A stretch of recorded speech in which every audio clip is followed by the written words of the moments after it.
Bueno, pues muy buenas tardes. Queremos darles una cordial bienvenida a nuestro webinar, Tendencias de Fiscalización en materia fiscal y comercio exterior. Y bueno, pues el día de hoy van a estar exponiendo nuestros socios de la Ciudad de México, Pablo Puga y Juan Enríquez. Entonces, pues bueno, vamos a tener al final una parte de preguntas y respuestas. Entonces, podemos ir poniendo nuestras preguntas en el chat y al final tendremos un tiempo para contestarlas. Sin más preámbulo, bueno, le doy el lugar a Pablo.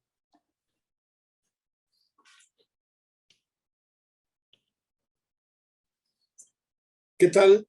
Muy buenas tardes a todos.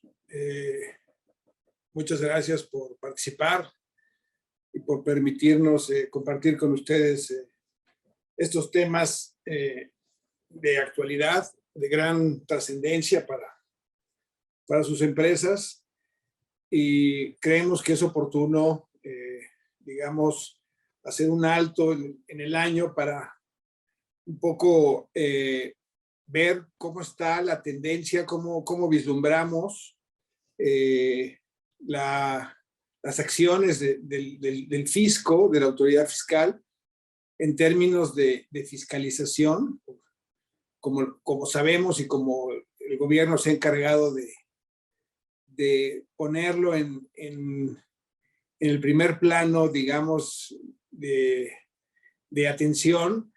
Hay un interés muy importante en que la recaudación fiscal no se caiga, a pesar del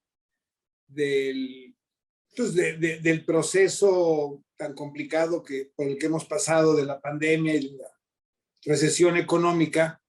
Bueno, pues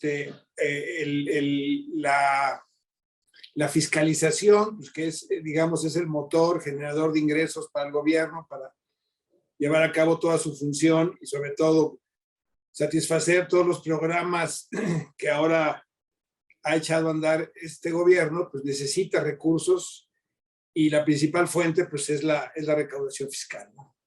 Sabemos que el año pasado, a pesar de toda la recesión económica, los índices de recaudación se mantuvieron prácticamente en lo esperado por ellos, y en buena medida a acciones sui generis por parte de la autoridad fiscal, sobre todo muy enfocadas a lograr que los grandes contribuyentes, y sobre todo grandes contribuyentes muy señalados, que tenían que venían arrastrando controversias con la propia autoridad, pues de una forma o de otra, yo más bien diría de una forma poco ortodoxa e incluso digamos perjudicial para el ambiente de inversión de los negocios, el fisco logró importantes montos de recaudación, logrando convencer, insisto, a través de métodos poco ortodoxos, a los contribuyentes a que se autocorrigieran y pagaran enormes cantidades de dinero que tenían, pues digamos, en discusión o en controversia con la autoridad. Digamos, este es el entorno, digamos, que ha permeado en los últimos meses, y quisiéramos ahora ponerles un poco en perspectiva cómo visualizamos las tendencias de fiscalización, tanto en materia fiscal como en materia de comercio exterior. Pasamos a la siguiente lámina, por favor. Aquí,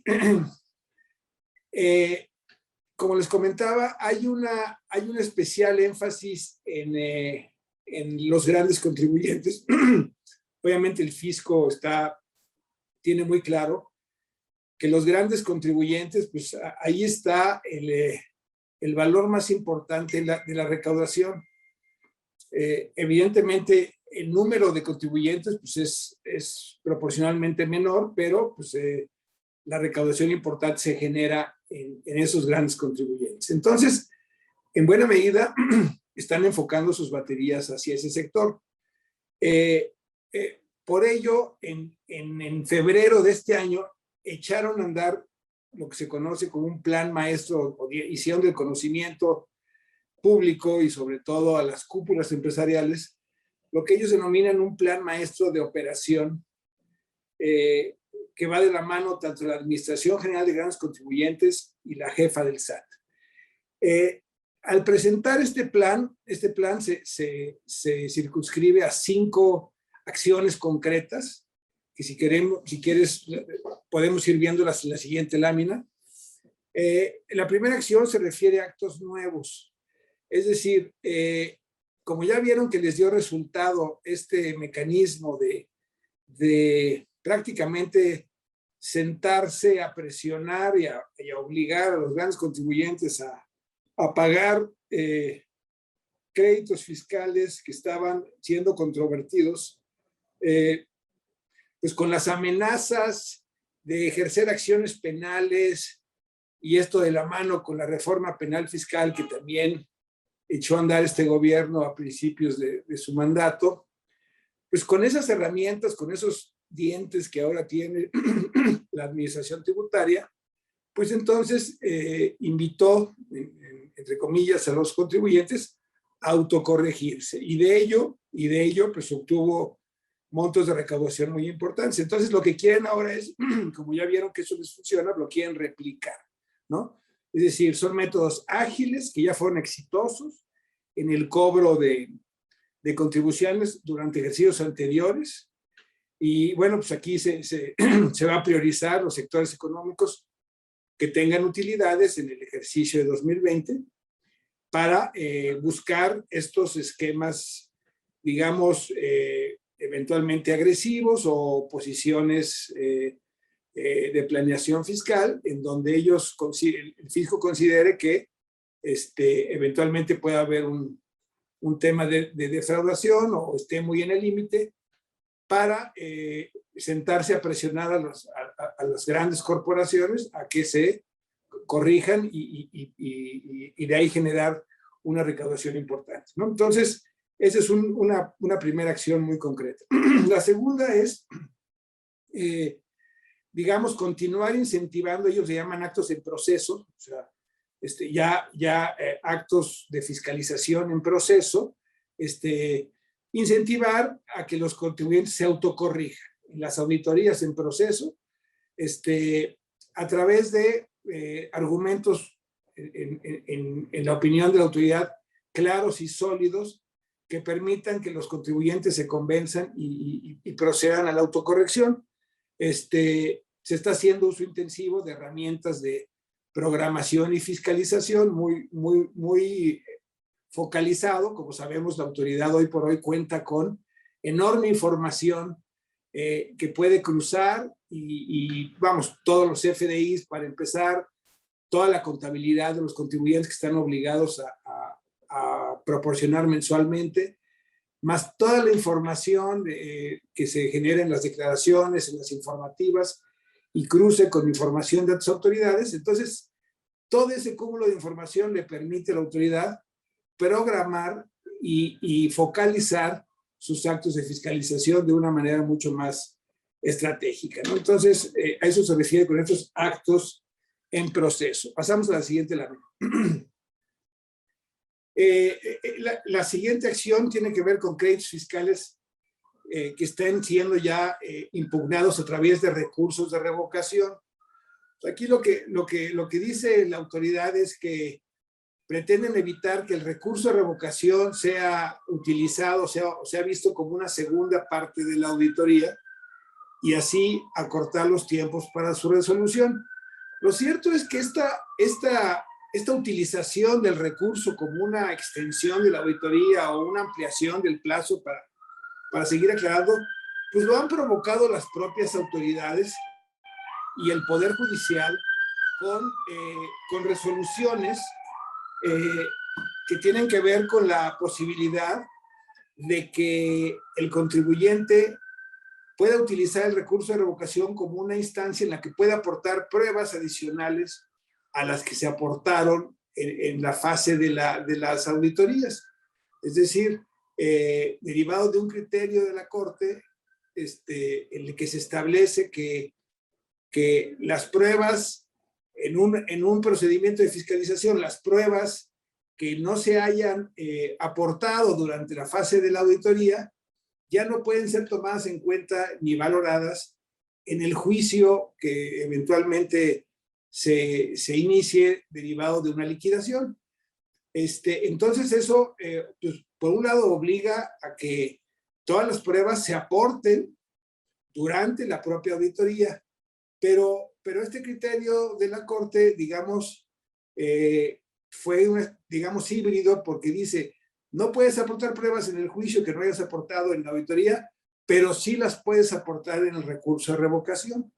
Entonces, se ha convertido el recurso, pues, en una instancia casi obligatoria después de la auditoría para poder aportar todas las pruebas que no se alcanzaron o no se pudieron aportar en la propia auditoría. Entonces, esta extensión, esto que la autoridad visualiza como una extensión del plazo de la auditoría, recurso de revocación, pues sí, efectivamente, en eso se ha convertido el recurso de revocación.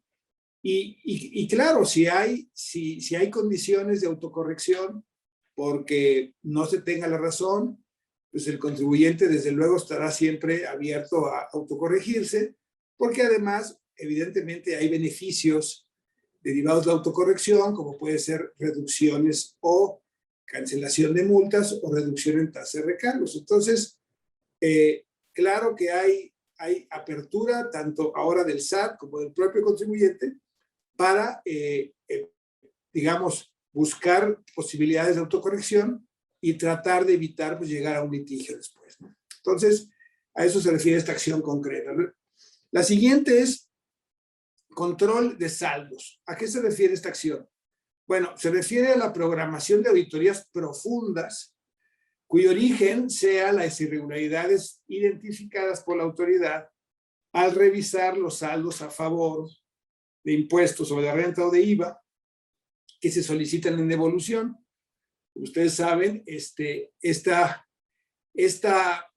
circunstancia de solicitar devoluciones, pues se ha convertido en un factor, digamos, que permite a las autoridades iniciar auditorías inclusive específicas para revisar los saldos a favor o para detectar en la revisión de estas auditorías profundas de los saldos a favor, identificar precisamente operaciones que están soportadas con facturas falsas, pero que son facturas reales, pero que no corresponden a operaciones reales, digamos, son operaciones simuladas o operaciones inexistentes que se documentan con facturas, y todo este fenómeno de los factureros que el fisco quiere y ha emprendido toda una campaña para erradicarlo a través de una serie de reformas y de acciones concretas, ¿no? Entonces, donde se detectan en muchos casos precisamente la existencia de estos comprobantes que no documentan o que documentan operaciones falsas o inexistentes, es precisamente cuando se revisan los saldos a favor y ahí se detectan los famosos proveedores o clientes tóxicos, ¿no? que están ya listados en las listas del 69 como contribuyentes que no tienen o que se presume que no cuentan con activos y la infraestructura necesaria para vender o prestar los servicios que supuestamente venden, ¿no? Entonces, hay mucho énfasis en esta revisión de saldos a favor. Y finalmente, la otra acción es precisamente la de revisar de manera constante que las garantías que están otorgadas para garantizar los créditos fiscales que están siendo impugnados, pues sean garantías que sean suficientes, que se estén renovando y que efectivamente el interés fiscal de la Federación esté cubierto. A eso se refiere, digamos, esta acción concreta, ¿no? Pasamos a la siguiente. Entonces, digamos, este es el plan maestro del SAT de la mano de la Administración de Grandes Contribuyentes para el 2021. Entonces, vamos a ver esto cómo se ha ido traduciendo también en los 4 ejes fundamentales que digamos que giran alrededor de la fiscalización actualmente. Entonces, vemos que estos ejes son las propias reformas fiscales,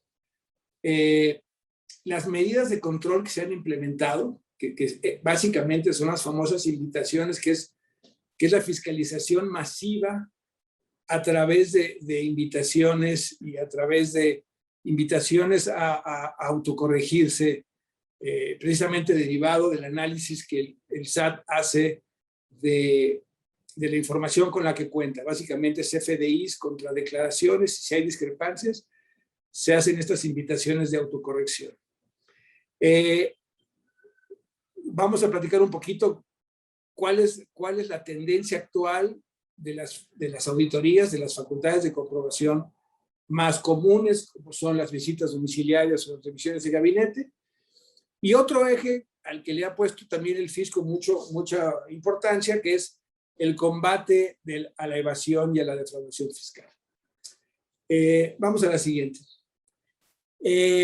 Digamos, podríamos decir que en lo que va del gobierno, en lo que va del sexenio, si ustedes han podido apreciar, las reformas fiscales que ha habido en los últimos 3 años, pues no han sido reformas realmente profundas en cuanto a crear nuevos impuestos o a incrementar tasas, más bien han sido reformas tendientes a fortalecer la actividad fiscalizadora, pero sobre todo a crear en el contribuyente una percepción de riesgo, de que si se incumple con la obligación de contribuir, las consecuencias son muy graves.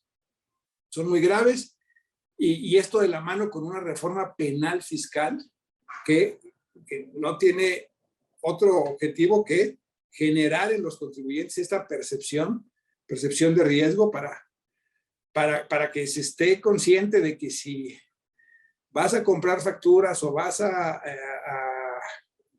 el famoso outsourcing también nocivo, que también ya se está corrigiendo con otras reformas, o cualquier postura agresiva de evasión o de defraudación fiscal, pues vas a tener consecuencias que pueden ser hasta de carácter penal, ¿no? Entonces, son reformas tendientes a generar esta percepción de riesgo.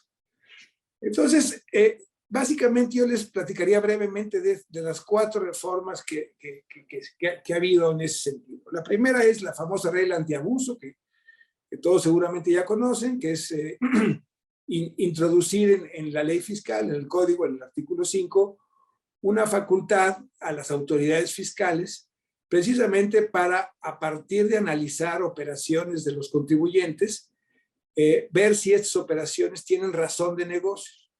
¿Y en qué se traduce la razón de negocios? Bueno, pues que el beneficio fiscal que genera esa operación, pues no sea mayor que el beneficio económico que razonablemente se puede esperar. Es decir, que esa operación, esa estructura, esa acción llevada a cabo por el contribuyente no tenga como única finalidad obtener un beneficio fiscal. O sea, el beneficio fiscal no es razón de negocios. Tiene que haber una razón económica que lo justifique.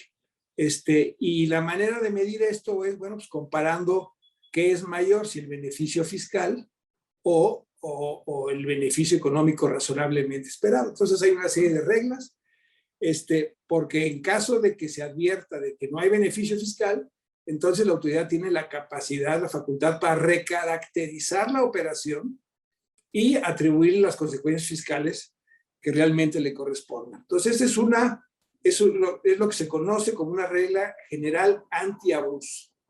Es una regla que obviamente las autoridades pueden llevar a cabo a través de las facultades de comprobación, tienen que fundar y motivar debidamente sus actuaciones, pero es una regla importantísima porque les da una facultad, pues, a tal grado de que te puede recaracterizar las operaciones y entonces cobrarte las contribuciones que la nueva operación recaracterizada hayan causado, ¿no? Entonces es una facultad muy importante.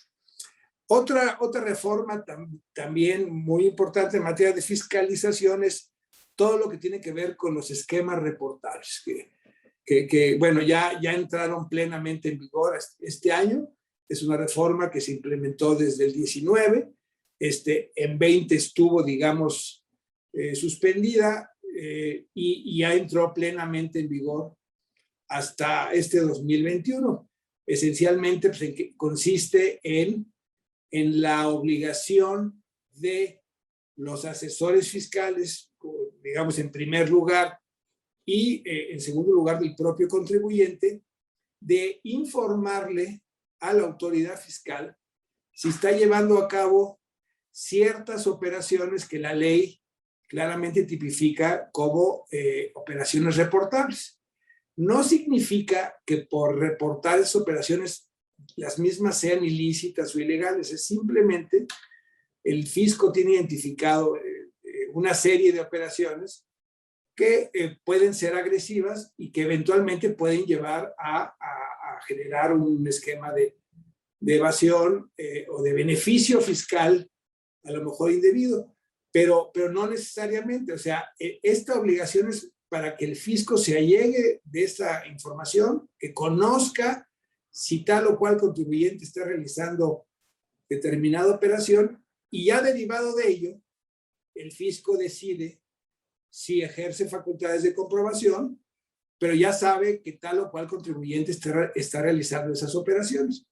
Entonces, claro, se oye muy sencillo, pero toda la labor que implica reportar estas operaciones y todo lo que hay que mantener, toda la cantidad de documentación e información que hay que proporcionarle al fisco, es muy importante. Entonces, esta es una obligación más bien para los propios asesores, que son los que eventualmente diseñan, implementan o venden estos esquemas, y en segundo lugar el propio contribuyente. O sea, si no lo reporta el asesor, lo tiene que reportar el contribuyente.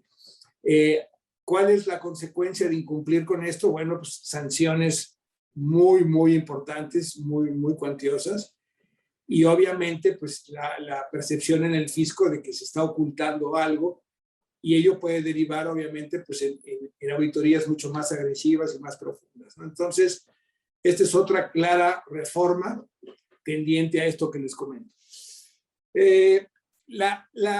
Otra reforma que ya entró en vigor desde el 2020, pero que también tiene una clara intención de generar la percepción de riesgo y de fiscalizar, es lo que tiene que ver con los sellos digitales, ¿no?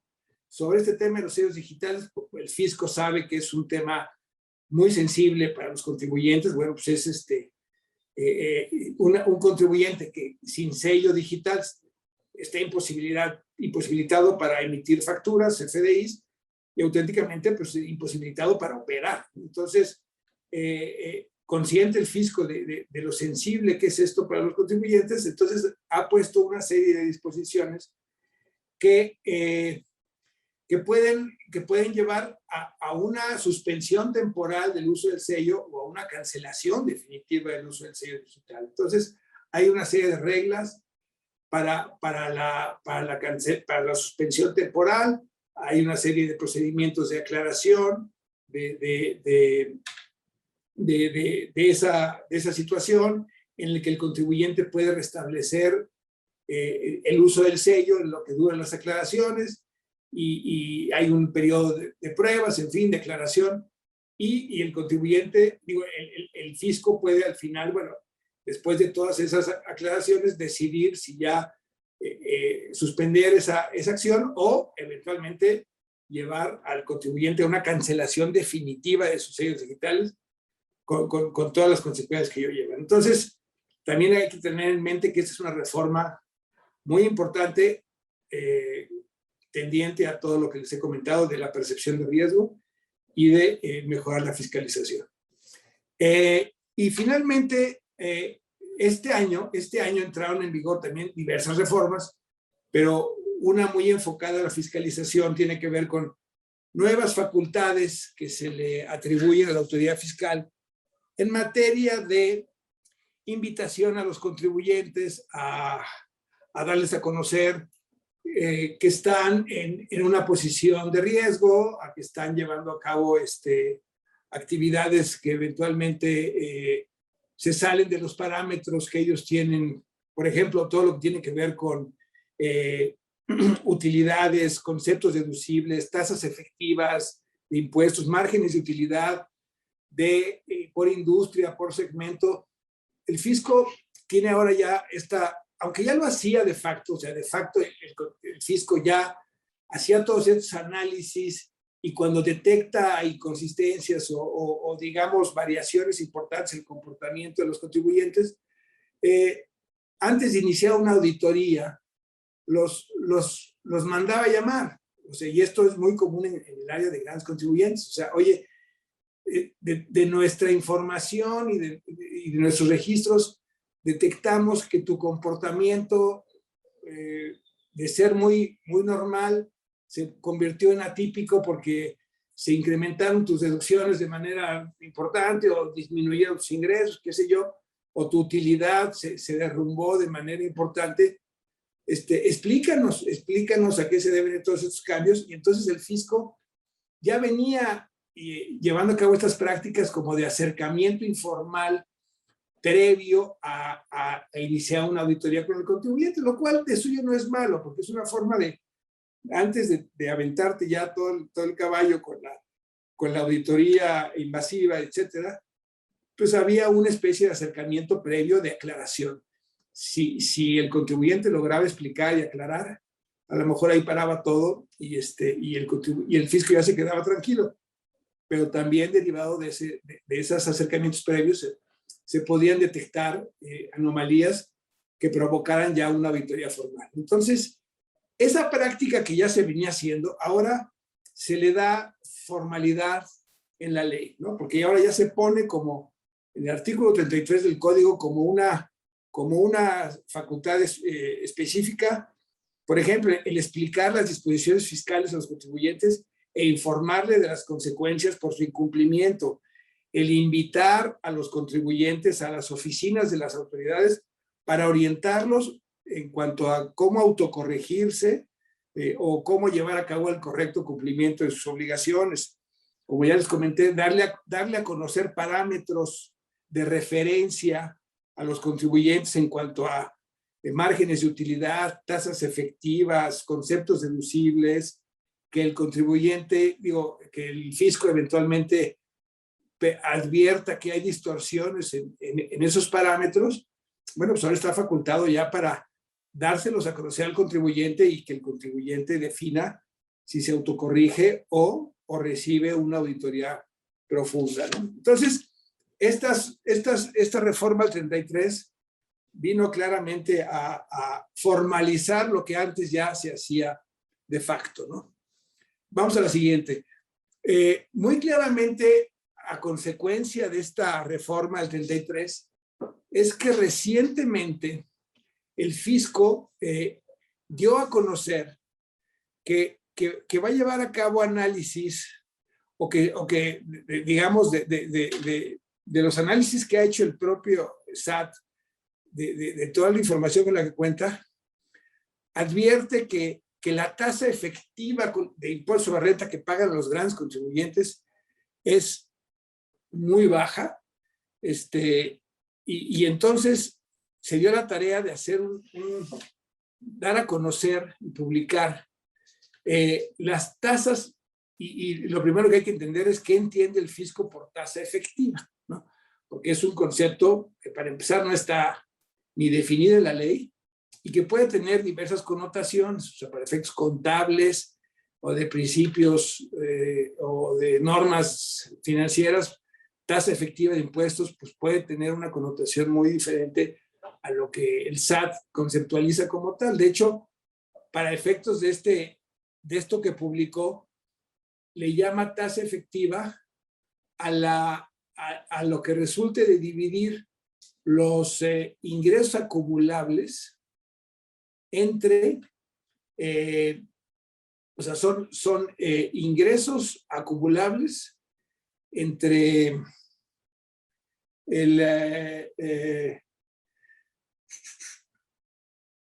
ingresos acumulables entre el impuesto, es comparar el impuesto pagado, el impuesto sobre la renta, entre los ingresos totales acumulables. Entonces, de ahí sacan lo que le llaman ellos la tasa efectiva, que es una comparación que no dice necesariamente nada. O sea, ¿cuánto estás pagando de impuesto sobre la renta respecto del total de tus ingresos? Pues, obviamente, esa información pues, no te dice necesariamente, porque ahí no está considerando pues, todas las deducciones, que es lo que realmente te genera la base real para aplicar una tasa fiscal. Pero ellos parten de esa base y entonces se habla de tasas que oscilan entre el 1.5% y el 4%, que es el impuesto que pagaste entre el total de tus ingresos acumulables declarados, ¿no? Entonces, el problema es que han mandado un mensaje de decir, imagínense lo poco que está pagando los empresarios, los grandes contribuyentes en México, que pagan tasas cercanas al 1 o 2%. Bueno, pero son tasas, esa tasa la estás viendo respecto de ingresos totales.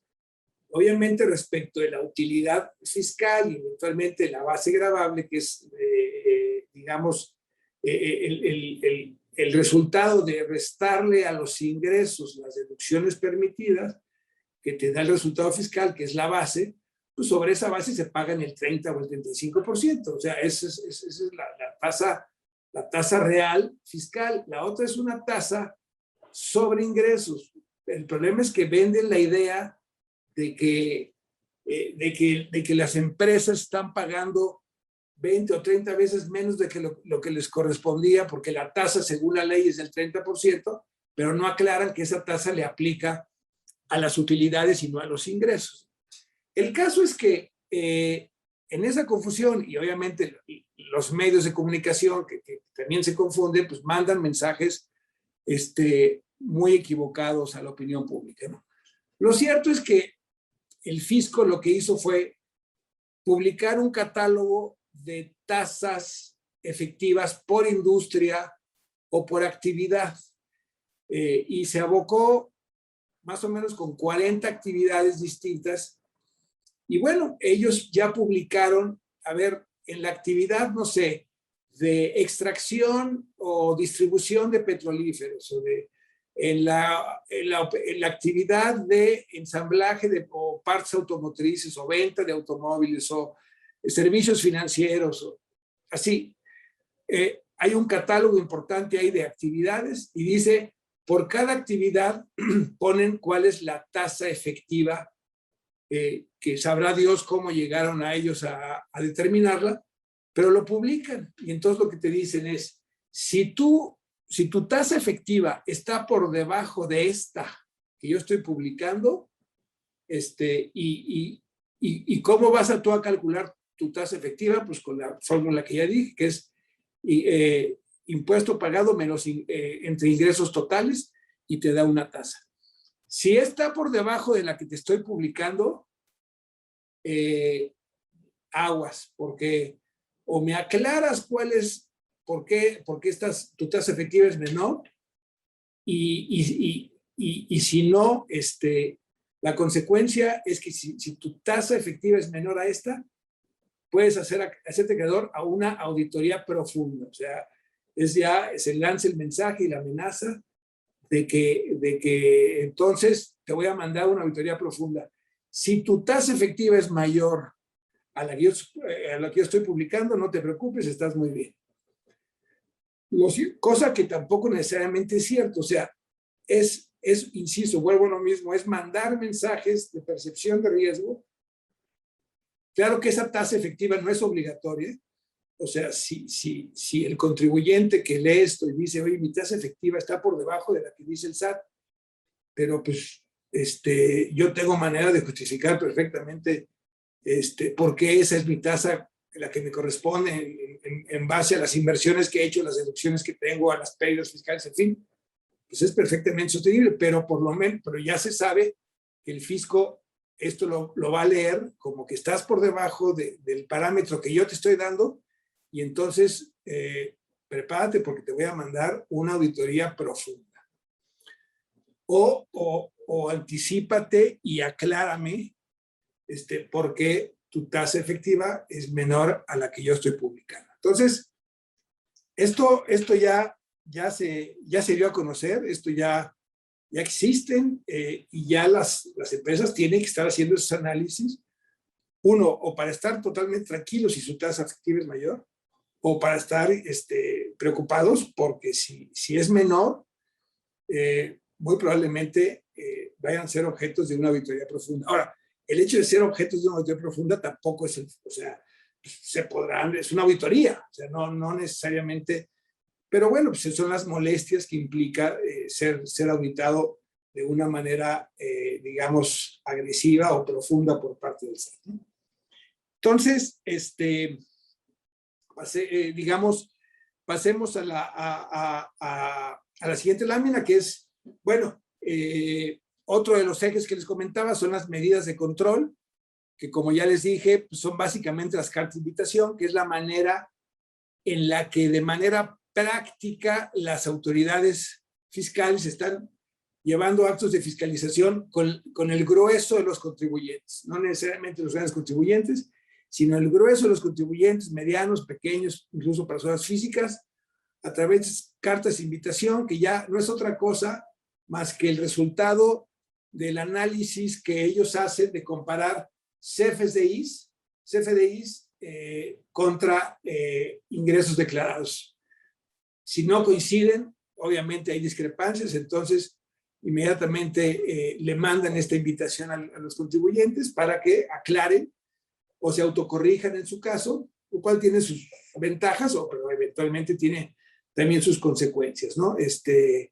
Si hay una autocorrección, pues la autocorrección se considera un pago espontáneo, no hay multas, se evita que las autoridades inicien facultades formales de fiscalización, y en cambio, si se desatienden estas invitaciones, pues tiene riesgos como que me manden una auditoría, como la eventual emisión de una opinión negativa de cumplimiento de obligaciones fiscales, pero también una eventual suspensión o cancelación de sellos digitales. Entonces, no hay que echar en saco roto este tema de las famosas invitaciones, que es la forma en la que las autoridades han visto que pueden fiscalizar de manera masiva, porque ya esas discrepancias y esas diferencias ellos las conocen en sus propios sistemas, ¿no?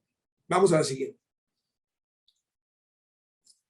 Digamos, un poco para darles un panorama de cuál es el enfoque que las autoridades fiscales le están dando a sus auditorías ya más formales, digamos, visitas domiciliarias o revisiones de gabinete, ¿no? Las autoridades fiscales están poniendo muchísimo énfasis en la documentación soporte de las transacciones. Es decir, antes como que nos quedábamos tranquilos con decir, bueno, pues tengo la factura, tengo el comprobante y está, y ya con eso mi deducción está perfectamente soportada. Lo cierto es que ya no es así. No basta con tener la factura o tener el contrato y digamos que está pagado. Tiene que estar, digamos, perfectamente soportado el registro contable, digamos, las operaciones reflejadas en estados de cuenta tienen que ser perfectamente explicables, todos los depósitos tienen que tener su origen, porque de otra forma se presume que son ingresos gravables. Es muy importante que las actas de asamblea estén, digamos, todos los libros corporativos donde haya movimientos corporativos que tengan implicaciones fiscales, aumentos, disminuciones de capital, fusiones, escisiones, tienen que estar perfectamente bien armados. El tema de la fecha cierta, por ejemplo, de todos los contratos, que es digamos, aun y cuando no es un requisito de la ley, ya por jurisprudencia, la Corte ha reconocido que el fisco tiene la facultad de exigir el conocimiento de la fecha cierta de los documentos. ¿Y qué es fecha cierta? Bueno, pues la forma más fácil de probar la fecha cierta de un documento pues sería protocolizándolo ante notario, pero obviamente pues muchísimos actos no se someten a esa formalidad Pero entonces hay que buscar de qué otra forma tratar de darle a los documentos fecha cierta, porque por ahí se van las autoridades muchas veces para cuestionar la validez de la documentación. Obviamente, pues todo el control que tiene la autoridad de los FDIs, bueno, pues ahí es tanto de ingreso como egreso, como complementos de pagos. Ahí también se enfocan mucho en detectar irregularidades para cuestionar la deducción o la falta de registro de algún ingreso. Y algo fundamental que es un concepto que las autoridades hoy por hoy cuestionan mucho, es la materialidad de las operaciones, sobre todo tratándose de prestaciones de servicios, y esto surgió pues obviamente por todo el problema de las facturas de operaciones falsas, que la mayoría de esas facturas son por conceptos de servicios, y que es muy difícil poder demostrar la materialidad, la sustancia real de esa operación. Entonces, obviamente, esto no está exclusivamente enfocado a ese tipo de operaciones con facturas falsas, sino que el fisco ahora ya cuestiona la materialidad prácticamente de todas las operaciones. Habrá casos en los que es muy sencillo demostrarla, sobre todo si es un tema de compraventa. Bueno, pues ahí está el bien comprado, en fin, ahí está la materialidad. Pero hablando de servicios, es muy importante, sobre todo si la operación es real y el servicio es real, bueno, pues dejarlo perfectamente documentado, con entregables, con correos, con toda la comunicación que se generó para probar que efectivamente el servicio fue prestado, porque si no, es un camino muy, muy recurrente de rechazo de deducciones por falta de materialidad. Incluso las autoridades llegan a requerir al contribuyente para soportar una deducción documentación de terceros, que obviamente pues, no tiene obligación el contribuyente de tenerla. Pero bueno,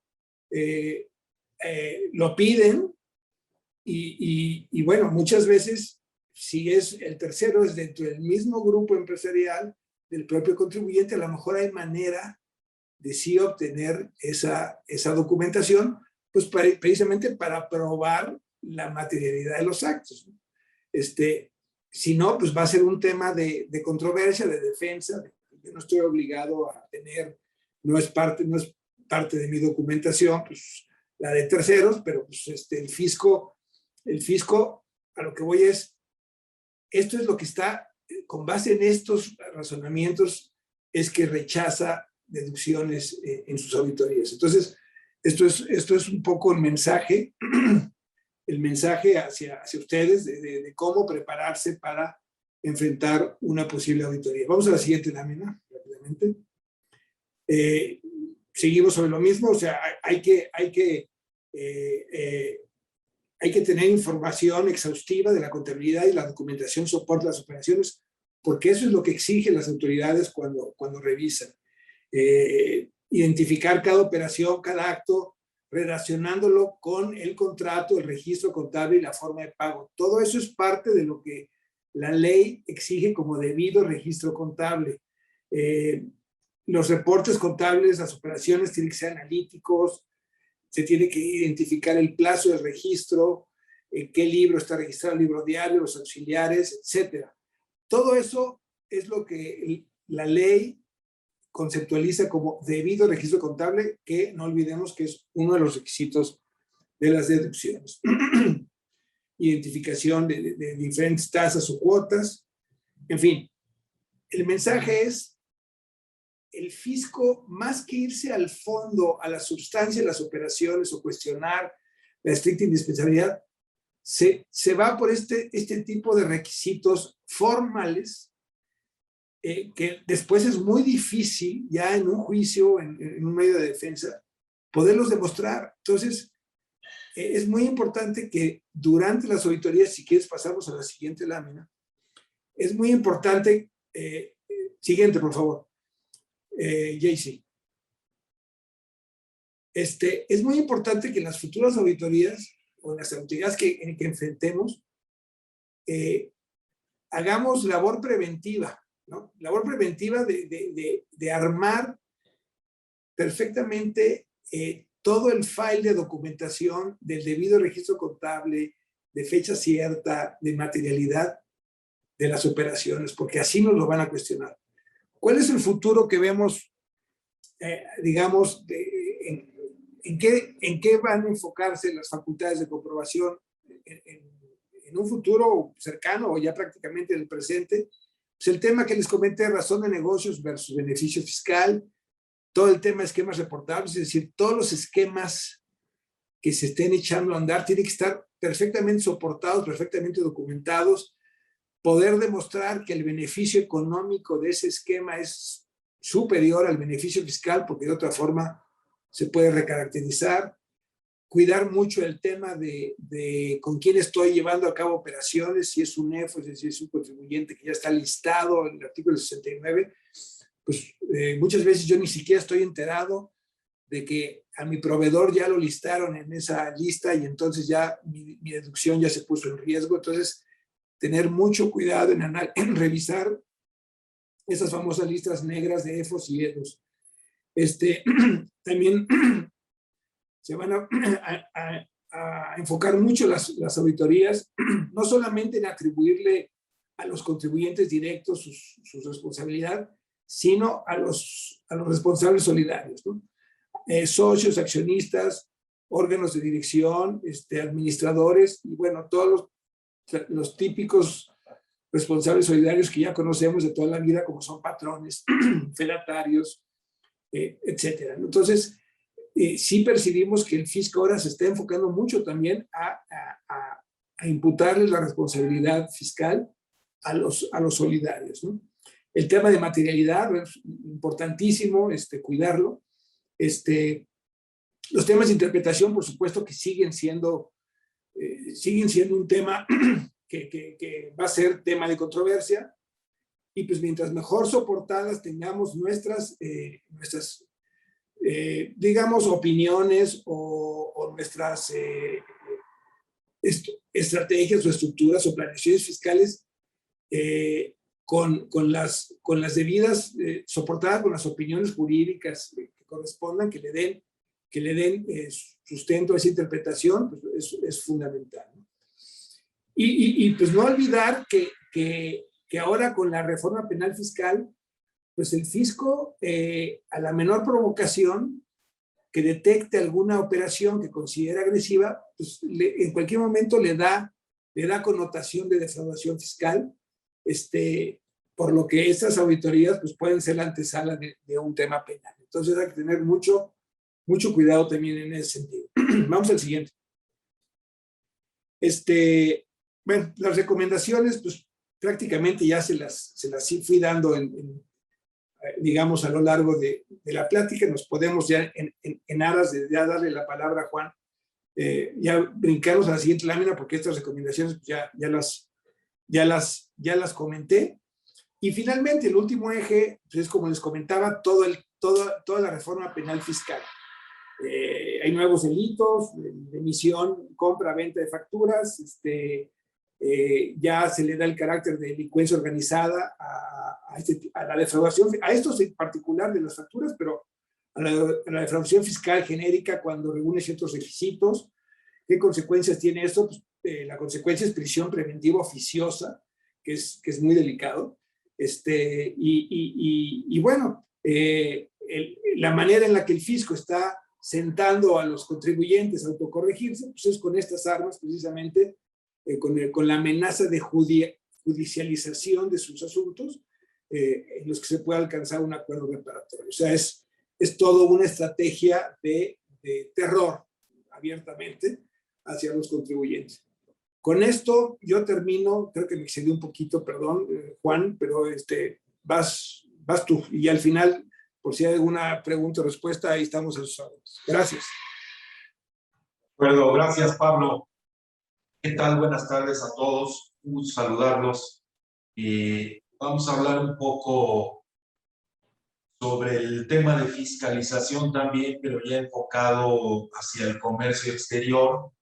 Tenemos desde luego bastantes novedades en el sentido de cómo se está comportando la administración aduanera en, digamos, la fiscalización inmediata o primaria, que es en las aduanas, al momento de hacer las importaciones o exportaciones, y la fiscalización secundaria, que sería, digamos, ya posterior a las operaciones de importación, las que hace la AGASI, la Administración General de Auditoría.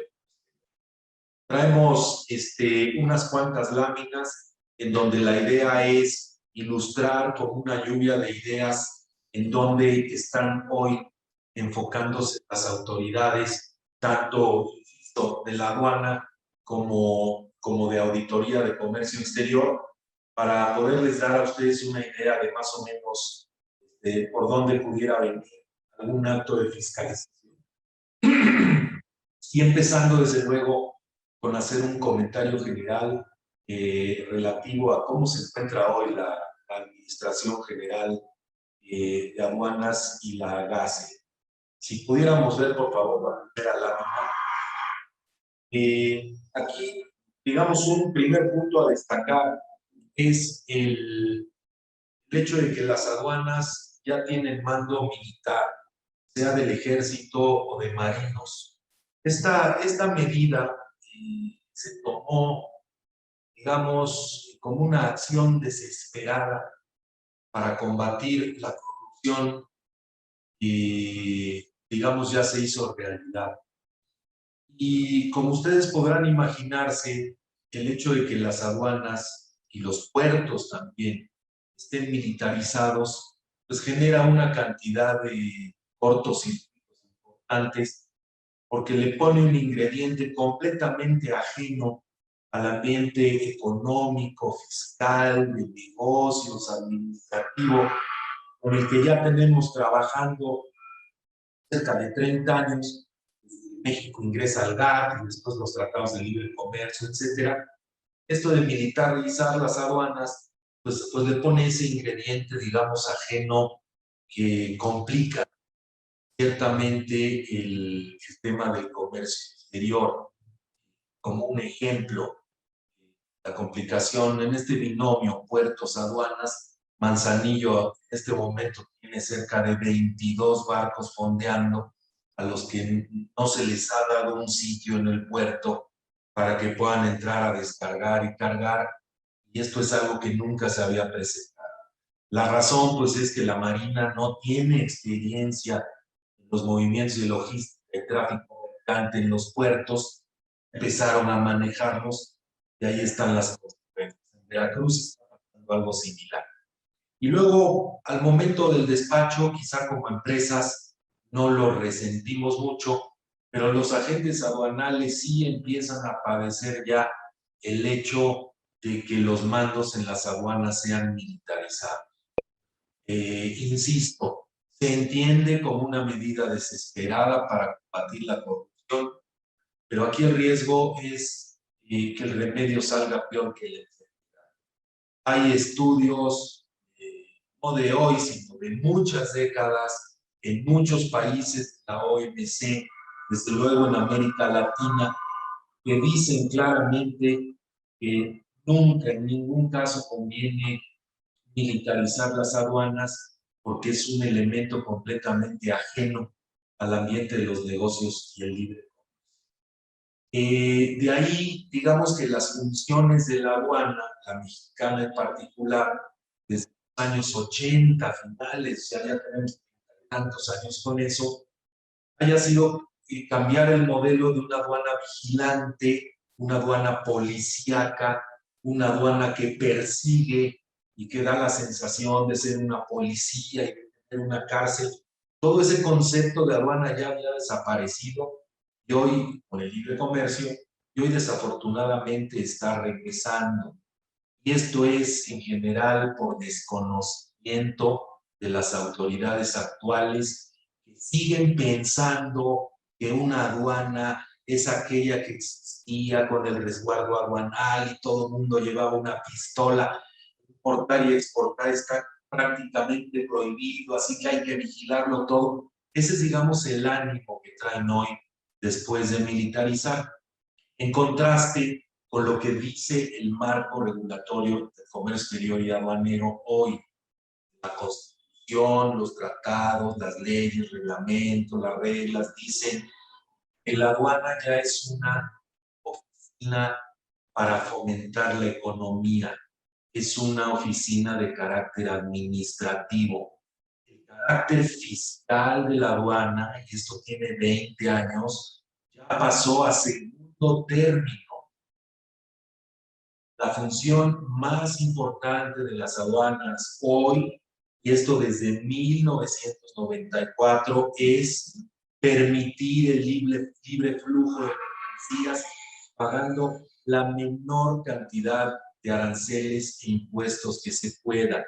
Esto con el objeto de que crezca el comercio en el país. El cálculo que hacen los tratados de libre comercio siempre es: vamos a perder recaudación por el lado de los aranceles, pero al incrementar los flujos de mercancías, se generan economías, se paga más impuestos sobre la renta y se recauda más IVA de importación de aduanas. De ahí que el IVA sea de lejos y desde hace un par de décadas la partida más importante de recaudación. Todo esto no lo están viendo los administradores militarizados de las aduanas. Además de que llevamos en la Administración General de Aduanas y en la AGACE 3 cambios de titulares en los 2 años y medio que van de esta administración. Entonces, con esta idea que puede parecer aparentemente muy teórica para un webinar de fiscalización, a nosotros nos parece que es muy útil porque nos da rápido una pauta para ubicarnos en dónde estamos. Estamos frente a autoridades aduaneras, tanto en la aduana como en la AGACE, que no tienen mucha experiencia y todavía ven a la aduana como se veía hace 30 años, como una aduana perceptual en lugar de una aduana que fomenta las economías. Y por ello, o de ahí se desprende este afán recaudador en el que están hoy las aduanas y la revisión secundaria. Se enfocan muchísimo más en la vigilancia general que en la función de fomento económico. Se enfocan más en la función de recaudar que en la función de fomento económico. Y cuando ven que los aranceles están en cero y ya no van a poder liquidar las grandes cantidades, entonces se desesperan y empiezan a inventar multas en los siguientes temas, que vamos a ver en las siguientes láminas.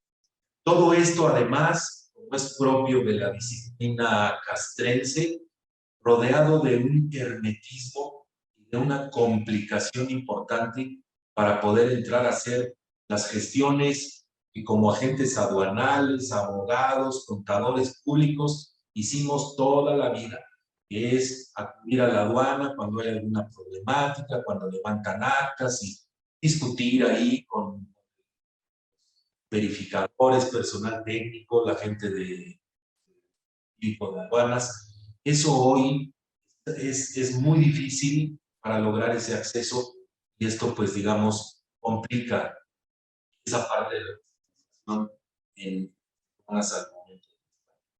Y luego tenemos finalmente la dificultad de la rotación de personal, que aunado a la inexperiencia, porque digamos el SAT en aduanas y en la GACA pues ha perdido, digamos, personal valioso, ya tenía toda una experiencia ahí, se han ido, digamos, ocupando los puestos con los relevos, pero es digamos, siempre una materia técnica que requiere de experiencia, de pericia, para que sea bien manejada pues a nivel federal e internacional que corresponde.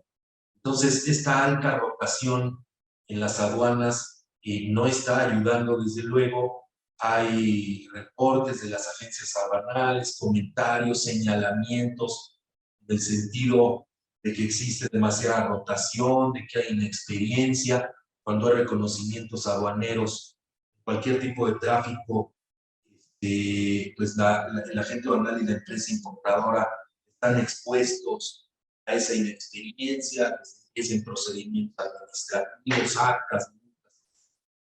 Entonces, el mensaje, digamos, en esta primera fase de fiscalización, aduanas, al importar y exportar, sería ser cuidadosos al preparar nuestros embarques, tratar de revisar todo muy bien con el proveedor en el extranjero, que los papeles vengan bien, que tengan santo y seña, si hay certificados de origen que estén perfectamente requisitados, revisar la operación con los agentes aduanales para estar seguros hasta donde se pueda de que no traemos por ahí cabos sueltos, porque enfrentar hoy procedimientos administrativos en materia aduanera, en cualquier tráfico, aeropuertos, puertos, y lo que sea, es realmente un reto por esa inexperiencia y por ese mando militar que tenemos hoy en la administración. En una siguiente lámina traemos digamos, los puntos principales de fiscalización de la Administración General de Auditoría del Comercio Exterior. Y aquí de plano elegimos para ustedes los puntos que nosotros más hemos visto que se están revisando hoy y que desde luego confrontamos esta información con los colegas en los colegios, etc. ¿Cuáles son aquellos puntos donde la GACE y sus desconcentradas están, digamos, poniendo más énfasis?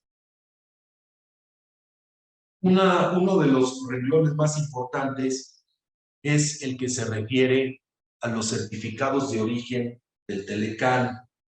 Como ya estamos en TEMEC y el Telecán, digamos, ya terminó, en este momento la autoridad está tratando de revisar de 5 años hacia atrás certificados de origen. Entonces ellos, digamos, por sistema, haciendo los análisis previos de qué mercancía se trata, cuál es su naturaleza, cuál fue el origen que se declaró, quiénes son los proveedores, si hay una constante de esos proveedores en el tiempo o no, si fueron esporádicos, llenando, digamos, toda una matriz con información, están seleccionando certificados de origen del 2017 al 2020 y están haciendo verificaciones de origen a los proveedores y productores en el extranjero. Esto es, a nuestros proveedores en Estados Unidos y Canadá, fundamentalmente, les envían un cuestionario por DHL que trae 15, 20 preguntas. Esas preguntas las debe contestar el proveedor extranjero, regresárselas al SAT. Y en base a las respuestas, la GACE dice, estoy satisfecha o no, respeto la preferencia que se declaró para no pagar aranceles, o me parece que aquí el trato arancelario no procedía, y entonces le niegan el origen al exportador en el extranjero y se voltean con el importador mexicano y le dicen, me debes impuestos de 2018 porque aplicaste este certificado que le acabo de invalidar a tu proveedor en los Estados Unidos, por poner un ejemplo. Entonces ahí están activas las autoridades, simplemente hay que revisar, que nos sintamos tranquilos con los certificados que tenemos, en histórico, en archivos, hace 2, 3 años, que fueron los últimos en los que se aplicó el Telecán, de 2007 en adelante, digamos, y le den una revisada. Luego están también las autoridades de la GACE desconcentradas muy enfocadas en revisar el 303 de Telecán también. Lo mismo, como ya terminó, pues revisemos los últimos 5 años. Y el 303, como ustedes saben, se trata de verificar, de revisar si se pagó o no el arancel por aquellos insumos, partes, componentes no originarios de la región del Telecán, que fueron importados con programas IMEX y exportados indirectamente a otro programa IMEX en estas cadenas de valor, de exportación que se hacen en el país. Ese es el supuesto. ¿Qué pasa cuando traemos bienes no originarios de la región a México con un IMEX y no paga arancel porque se importa Pero si lo pasamos a otra IMEX para que se esté transformando, ese producto no original del Telecán debe pagar un arancel.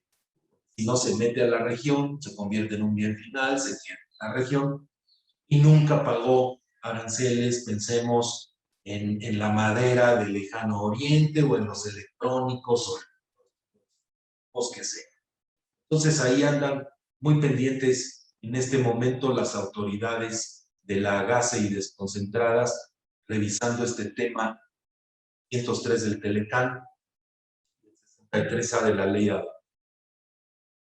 Luego están revisando también en otro tema lo que se conoce como el concepto de valor agregado en las exportaciones de las maquiladoras. Esto, digamos que es una noción que aplica exclusivamente a los programas IMEX en la modalidad maquiladora por una simple razón, que los insumos que importan no los adquieren en propiedad, sino son en consignación, se hace el trabajo de maquila, se exporta, se factura el servicio de la mano de obra, etc. Y es por ello que las maquilas IMEX están obligadas a declarar un agregado. Pues ahora resulta que el SAT en la GACE y concentradas están requiriendo a las IMEX manufactureras, no maquiladoras, manufactureras, que adquieren en propiedad los inventarios, transforman, exportan vendiendo, a ellas les están exigiendo o les están requiriendo y preguntando por qué no declararon valor. Y esto, como podrán ustedes imaginar, pues es un despropósito. Las manufactureras que compran insumos, transforman y venden un producto, no agregan valor, es decir, el 100% del precio del producto es el valor que agregaron. Entonces el SAT no tiene por qué pedir eso. Sin embargo, lo están requiriendo para que estén ustedes alerta por si fuera el caso. Siendo ustedes IMEX de manufactura, no les aplica, no están obligados a declarar valor agregado en los experimentos de retorno de exportación. Esto sería exclusivamente para las maquiladoras.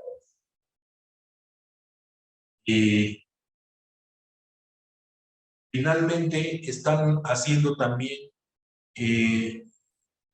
revisiones minuciosas de la certificación de IVA y IEPS, además de las otras. Hay muchas demoras para dar un registro de operador económico autorizado, empresa exterior, etcétera, pero particularmente el SAT anda muy concentrado en ver cómo elimina, para decirlo claro, certificaciones de IVA y IEPS que se otorgaron en el pasado.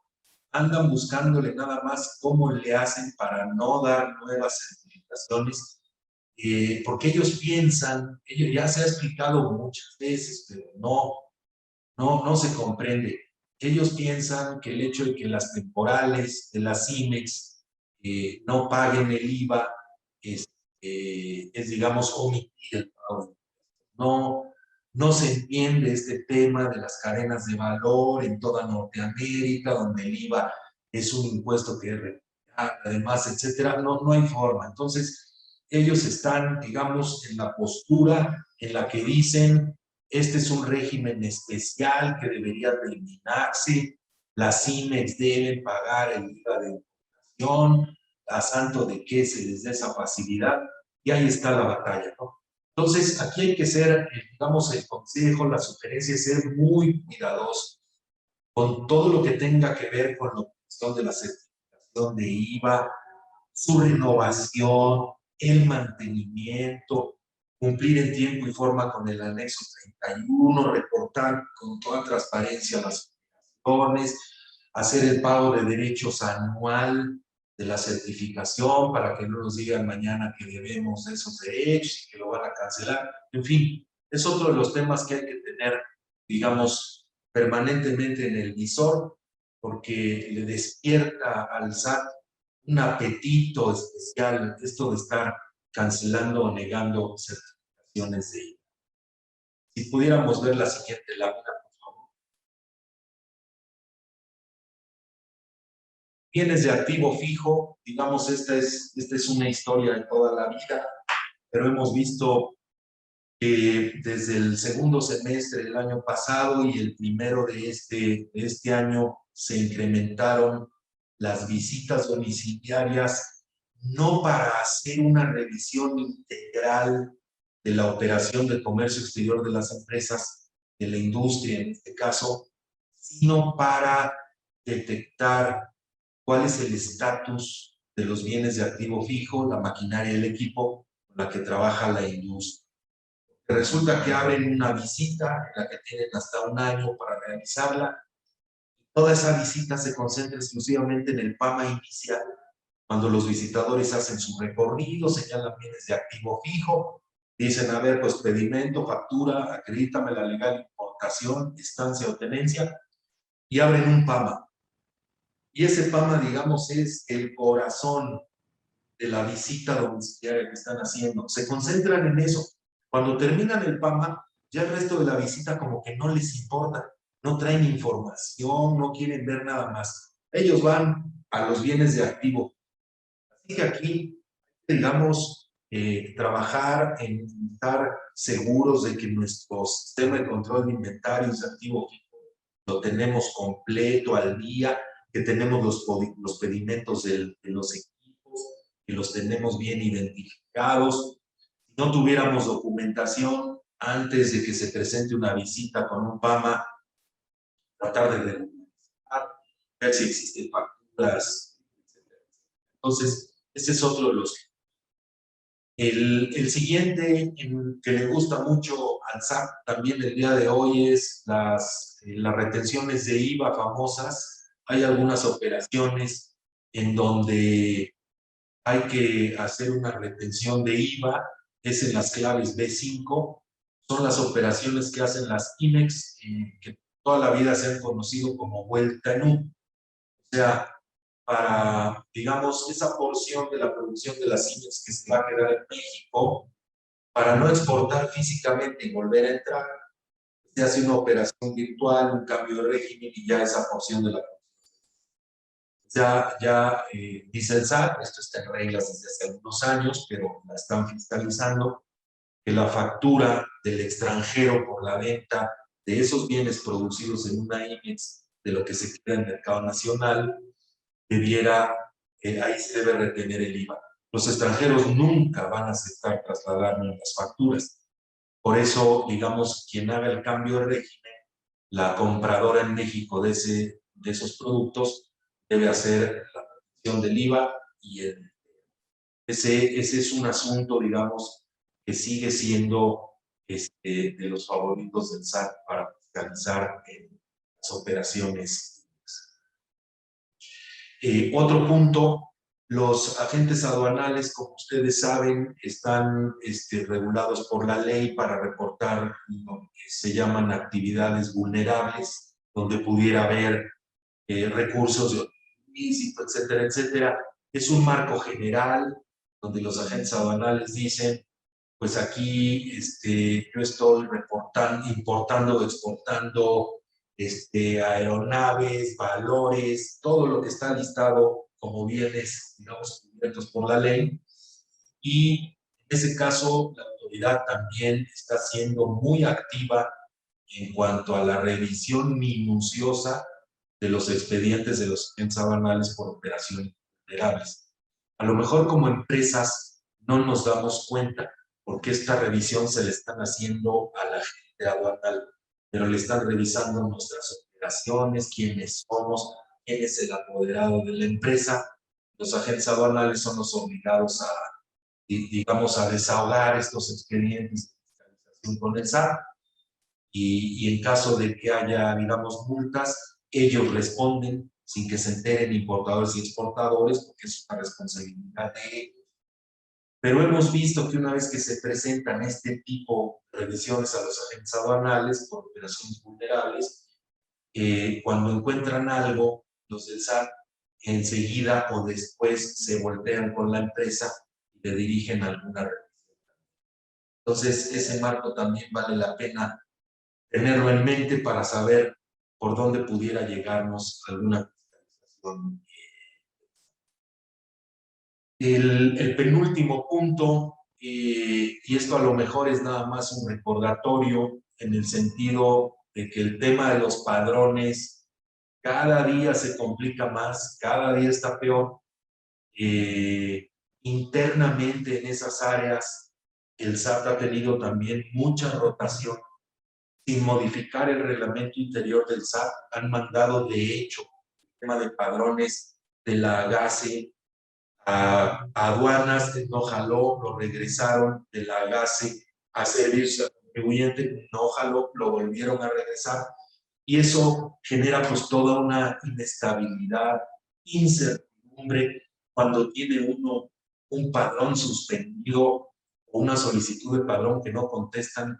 Es realmente desesperante ir al SAT presencialmente a buscar dónde están los escritorios de las personas que tienen esto. Hay hermetismo, está cerrado, no dan citas. Entonces aquí la sugerencia o el consejo sería: hay que ser muy cuidadosos con sus padrones. Si ya los tienen, no incurrir en actividades que pudieran ponerlos en riesgo de suspensión. Y si tienen necesidad de pedir algún padrón de sectores específicos, no lo enfoquen como un trámite, porque no es un trámite, es realmente un examen profesional el que tienen que aprobar las empresas, presentando cantidad de información, haciéndose expertas en preparar archivos, no en Word ni en Excel, sino en TXT, con los formatos como deben ser. Entonces necesita gente de tecnologías de la información, necesitamos a los de tráfico, necesitamos a los de impuestos para armar buenas solicitudes de padrón y que tengan posibilidades de ser aprobadas. Digamos, lo curioso de todo esto es que los famosos padrones no sirven para nada. Es una, digamos, es una obligación, un requerimiento, un invento de mediados de los años 90 que se quedó ahí en una de las crisis económicas, financieras graves. Se inventó lo del padrón para frenar las importaciones, esto es la compra de dólares para financiar importaciones, etcétera. Entonces dijeron: ¿cómo le hacemos para frenar las importaciones 2 meses y detener el deslizamiento del peso, etcétera? Pues pon un padrón y así nadie va a poder importar en los 15 días, ahí que se vaya acumulando, luego lo vamos soltando. Y así fue que nació el padrón. Existiendo el RFC, habiendo una fracción arancelaria que da santo y seña de qué mercancía se está importando, de qué sector es, de qué se trata, no tienen, y todo esto leído por los sistemas que aduanas tienen muy desarrollados, no tiene sentido poner un padrón para saber quién está importando textiles, quién está importando hidrocarburos. Ya lo saben, ya tienen ahí todo el resto de la información.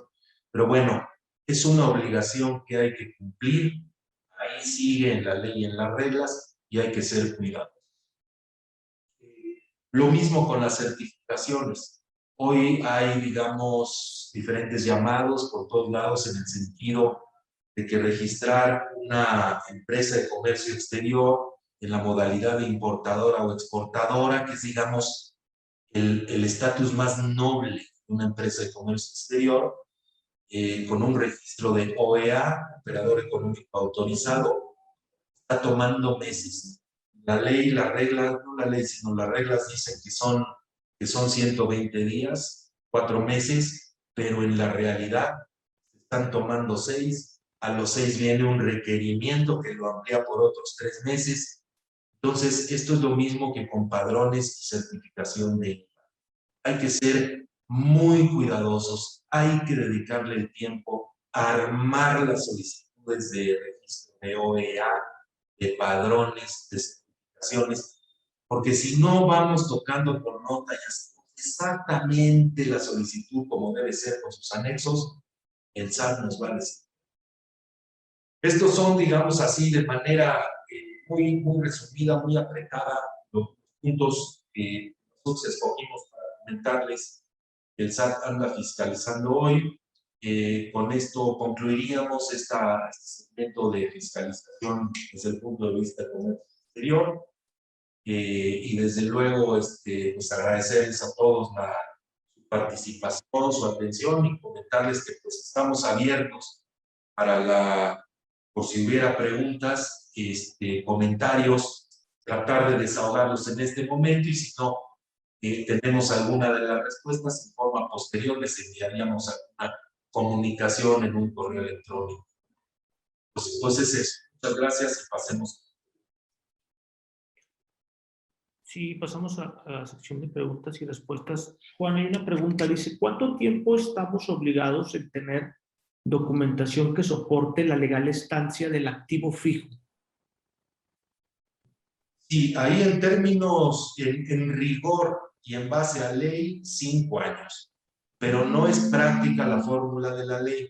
Lo que se recomienda es mantener durante todo el tiempo que esté en existencia ese bien de activo fijo, en piso, en la planta, mantener el pedimento o la factura de compra en mercado nacional, porque de no tener papeles, las multas son muy altas e incluso procede el embargo y extracción física del.